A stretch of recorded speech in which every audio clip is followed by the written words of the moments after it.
Bharatiya Janata party दूसरे दलों से अलग है, कैडर बेस्ड पार्टी है। झूठा नैरेटिव तय करने वाले लोग हैं, उनको प्रॉपर सही तथ्यों से हमको जनता को अवगत कराना जरूरी है। विपक्ष जो सोशल मीडिया पर कोई भ्रामक प्रचार करता है तो उसका भी हम लोग अपने सोशल मीडिया पर उसका प्रतिकार करें। बीजेपी के वरिष्ठ नेता और सांसद दिनेश शर्मा जी मौजूद हैं। दिनेश जी, आज पूरी कार्य समिति हुई है, मुख्यमंत्री भी रहे, नड्डा जी भी रहे। मुख्यमंत्री ने एक बात कही आत्मविश्वास को लेकर कि आत्मविश्वास होना चाहिए, लेकिन हम कहीं ना कहीं ज्यादा आत्मविश्वास में होगा। आप कैसे देखते हैं पूरे बयान को? और देखिए, भारतीय जनता पार्टी दूसरे दलों से अलग है, कैडर बेस्ड पार्टी है और कार्यकर्ता का आत्मविश्वास ही उसकी पूंजी है।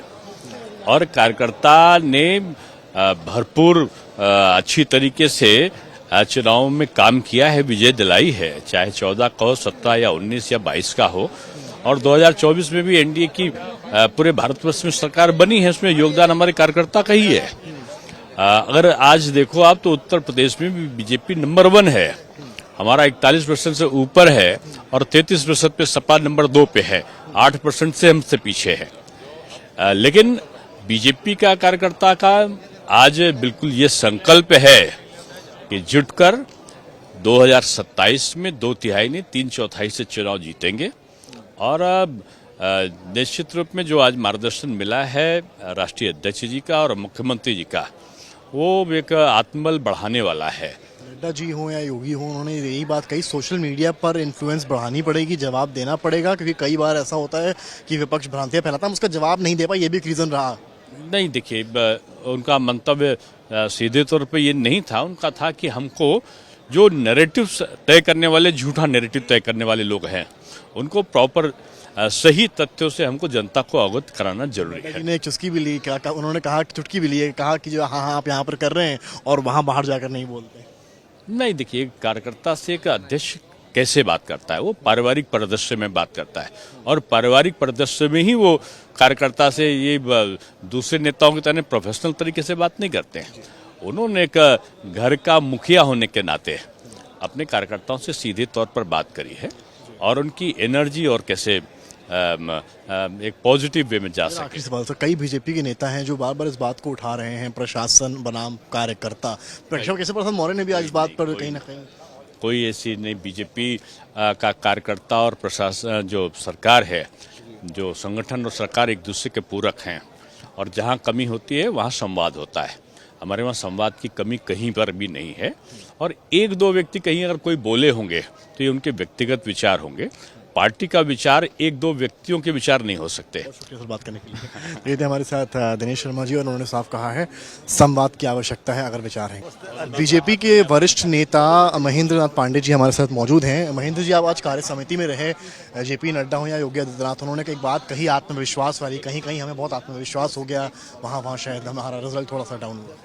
देखिए, आज बहुत प्रेरक उद्बोधन मिला है माननीय राष्ट्रीय अध्यक्ष जी का और कार्य समिति के सभी सदस्य उनके मार्गदर्शन को लेकर के और दोनों सरकारों द्वारा किए गए गरीब कल्याण, लोक कल्याण, विकास के कार्यों को लेके जनता में लगातार संवाद में जाएं और जाएंगे और जनता के बीच में लगातार पार्टी के जनाधार को बढ़ाने की कोशिशें जो हमारी चलती रहती हैं वो जारी रहेंगी और पार्टी और बड़े पैमाने पर जनता का आशीर्वाद प्राप्त करेगी। सीट पर आत्मविश्वास की बात मुख्यमंत्री ने की, ज्यादा आत्मविश्वास था, वहां हमको झटका मिला है। ये राजनीतिक प्रक्रिया में कभी कभी ऐसे परिस्थितियां आ जाती हैं, उस पर चिंतन मंथन विचार करके आगे बढ़ने के अभ्यास के हम लोग। सोशल मीडिया पर सही से जवाब नहीं दे पाई, ये भी एक बात मुख्यमंत्री ने की। मैंने कहा ना कि ये सब बैठकें इसी क्रम का हिस्सा होती है। बीजेपी की कार्य समिति की बैठक हुई है, समापन हुआ है। बात करने के लिए यूपी सरकार में मंत्री दयाशंकर सिंह मौजूद है हमारे साथ। दयाशंकर सिंह जी, बहुत स्वागत है आपका। बैठक हुई है, क्या कुछ कोर निकला है पूरी बैठक में से? देखिए, लंबे समय के बाद ये बैठक हुई है। ये कार्य समिति बहुत बड़ी कार्य समिति थी। इसमें जिला पंचायत के अध्यक्ष, नगर पालिका के चेयरमैन, मेयर, ब्लॉक प्रमुख, सभी लोगों को बुलाया गया था। चुनाव के बाद ये पहली कार्य समिति थी। माननीय राष्ट्रीय अध्यक्ष जी जेपी नड्डा जी का इसमें मार्गदर्शन प्राप्त हुआ, राष्ट्रीय नेतृत्व का भी प्राप्त हुआ और प्रदेश के मुख्यमंत्री जी और माननीय प्रदेश अध्यक्ष जी लोगों को भी हुआ। राजनीतिक प्रस्ताव भी पारित हुआ, अपने राजनीतिक विषयों पर भी चर्चा हुआ, राजनीतिक प्रस्ताव भी पारित हुआ। उसमें हमारे सभी कार्यकर्ताओं ने उसमें अपना मत रखा और आगामी जो उपचुनाव होने वाले हैं उसको भी हम लोग 10 की 10 सीट जीते, इस पर भी चर्चा हुई। और कार्यकर्ताओं में विशेष करके सोशल मीडिया के बारे में भी नेतृत्व द्वारा बताया गया कि सोशल मीडिया का प्रयोग केवल अपने निजी नहीं करना है, पार्टी को विचारधारा को बढ़ाने के लिए और सरकार की उपलब्धियों को भी जन जन तक ले जाने के लिए। और विपक्ष जो सोशल मीडिया पर कोई भ्रामक प्रचार करता है तो उसका भी हम लोग अपने सोशल मीडिया पर उसका प्रतिकार करें और सही बात को बताएं। मुख्यमंत्री ने कहा आत्मविश्वास ने कई जगह हमको पीछे कर दिया, कई सीट्स पर ऐसी सीट्स थी जहां आत्मविश्वास इतना ज़्यादा था कि हम जीत ही रहे हैं और वहां हमको झटका मिला, ये मुख्यमंत्री ने आज कहा। देखिए, जो हम लोगों ने कहा जो 400 पार का नारा था और सामने से कोई प्रत्याशी कोई लड़ाई में दिख नहीं रहा था। देखिए, मैं भी छात्र जीवन से राजनीति में मैं हूँ। पहला ये ऐसा हुआ कि हम लोग ये समझ नहीं पाए कि कोई फाइट में, क्योंकि सामने कोई न उन लोगों का प्रचार था, न कोई इस तरह का, कोई जनता से भी कोई इस तरह की कोई वॉइस नहीं थी, ना हमारे कैंडिडेट के विरोध में चाहे उनके पक्ष में। ये एक साइलेंट चल रहा था। जिस तरह से आप ये मैं कह सकता हूँ कि बहुजन समाज पार्टी और समाजवादी पार्टी दोनों मिल के चुनाव लड़े थे 2019 में, लेकिन उसमें भी बहुजन समाज पार्टी का वोट जो है समाजवादी पार्टी को पूरा ट्रांसफर नहीं हुआ था। लेकिन इस चुनाव में 10% बहुजन समाज पार्टी का वोट समाजवादी पार्टी और कांग्रेस पार्टी में ट्रांसफर हो गया। ये केवल इसलिए हो पाया कि जो इन्होंने संविधान के बारे में भ्रामक प्रचार किया, या उन्होंने कहा आरक्षण खत्म कर देंगे या संविधान बदल देंगे। लेकिन ये बात तो है, एक बात ये भी है, प्रशासन बनाम कार्यकर्ता बहुत आजकल हो रहा है। केशव प्रसाद मौर्य ने आज कहा कि जिस चीज़ से आप जूझ रहे हैं मैं भी वहीं पर खड़ा हूं जहां आप खड़े हुए हैं। मतलब केशव प्रसाद मौर्य ने इस तरह का बयान 22 में भी दिया था, आज भी दिया है। इस तरह की घटनाएं भी तमाम सामने हैं, जिसमें संगठन के कई नेता या बीजेपी कार्यकर्ता थे, उनकी लड़ाई सीधे प्रशासन या पुलिस से हुई जा रही है। देखिए, एक और बात माननीय राष्ट्रीय अध्यक्ष जी ने कहा कि कार्यकर्ता ही नेता है और नेता ही कार्यकर्ता है। भाई, हम लोग भी हैं तो आज मंत्री हो गए हैं तो क्या हम लोग कार्यकर्ता नहीं रहे हैं? भाई, बरसों काम करने के बाद हमारे पार्टी में कोई नेता बनता है तो ये किसी व्यक्ति के लिए नहीं कहा जा सकता, किसी के लिए।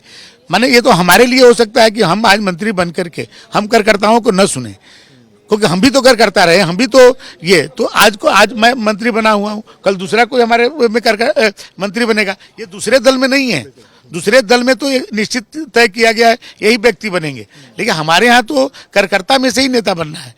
तो ये इस तरह की बात को नहीं माना जा सकता है कि कार्यकर्ता में नाराजगी है, कि हम सब कार्यकर्ता ही तो आज नेतृत्व कर रहे हैं, चाहे संगठन में और चाहे सरकार में। और सरकार और संगठन में भाजपा में चेंज होता रहता है। आज जो सरकार में लोग हैं कल संगठन में, जो संगठन में है कल सरकार में। ये समाजवादी पार्टी कांग्रेस की तरह नहीं है कि एक बना दिया खाचा कि यही नेता बनेंगे, यही मुख्यमंत्री बनेंगे, यही राष्ट्रीय अध्यक्ष बनेंगे, यही प्रदेश अध्यक्ष बनेंगे। हमारे यहाँ तो वर्कर में से ही नेता निकलता है। आखिरी सवाल, मुख्यमंत्री हो या नड्डा जी हो, उन्होंने सबने यही कहा कि सोशल मीडिया पर जो कार्यकर्ता है वो सही से जवाब नहीं दे पाए, जो एक प्रमुख कारण है हमारी हार का। ये बात सही है कि जिस तरह से सोशल मीडिया पर एक भ्रामक प्रचार किया गया उसका काउंटर हम लोगों ने नहीं किया।